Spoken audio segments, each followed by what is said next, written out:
एक बार भगवान श्री कृष्ण और अर्जुन कहीं जा रहे थे।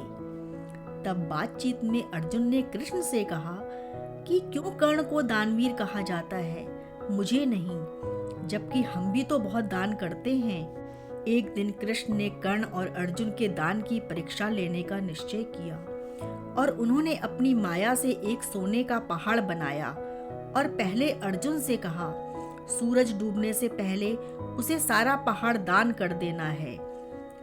अर्जुन ने तुरंत पहाड़ काटकर उसे बांटना शुरू कर दिया। 2 दिनों और 2 रातों के लिए अर्जुन ने सोने के पहाड़ को खोदा और गांव में सोने का वितरण किया। इस बीच कई गांव वाले फिर से कतार में खड़े होकर अपनी बारी का इंतजार करने लगे। अर्जुन अब थक गया था, लेकिन अपना अहंकार नहीं छोड़ रहा था।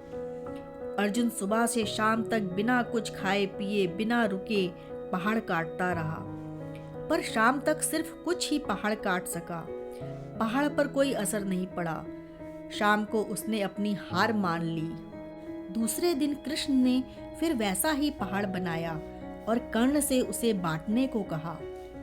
कर्ण को पहाड़ बांटने का काम सौंपकर श्री कृष्ण और अर्जुन वापस लौट रहे थे। अभी उन्होंने आधा रास्ता भी तय नहीं किया था कि पीछे से तेजी से एक रथ आता दिखाई दिया। रथ कर्ण का था। कर्ण को वापस आता देख अर्जुन को बड़ा आश्चर्य हुआ, क्योंकि वो पूरे दिन काम करके भी पूरा पहाड़ काटकर दान नहीं कर पाया था।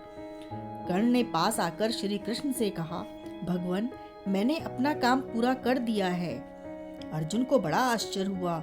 उसने कर्ण से पूछा कि ये कैसे संभव हुआ। तब कर्ण ने जवाब दिया, मैंने आसपास के सभी गांव वालों को बुलवाकर उनसे कहा कि जो जितना सोना चाहे पहाड़ तोड़कर ले जाए। इतना कहना था कि सारे गांव वाले पहाड़ तोड़ने में जुट गए और थोड़ी ही देर में सारे पहाड़ के छोटे छोटे टुकड़े हो गए। तब कृष्ण ने अर्जुन से कहा, देखा, पहाड़ तो तुम भी दान करना चाहते थे, पर तुम्हें ये नहीं सूझा। कृष्ण मुस्कुराए और अर्जुन से कहा कि तुम सोने से मोहित हो गए थे और तुम गांव वालों को उतना ही सोना दे रहे थे जितना तुमने सोचा था कि उन्हें जरूरत है। लेकिन कर्ण ने इस तरह नहीं सोचा और दान देने के बाद कर्ण वहां से चला गया। वे नहीं चाहता था कि कोई इस बात पर उनकी तारीफ करे। ये एक ऐसे व्यक्ति का संकेत है जिसने आत्मज्ञान प्राप्त कर लिया है।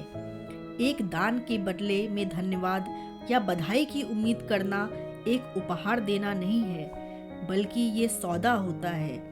इसलिए यदि हम किसी को कुछ दान या समर्थन देना चाहते हैं तो हमें इसे बिना किसी उम्मीद या आशा के करना चाहिए, ताकि ये हमारे अच्छे कर्म हो, हमारा अहंकार ना हो। वीडियो अच्छा लगे तो सब्सक्राइब करना ना भूलें, लाइक और शेयर भी करें। जय श्री कृष्ण।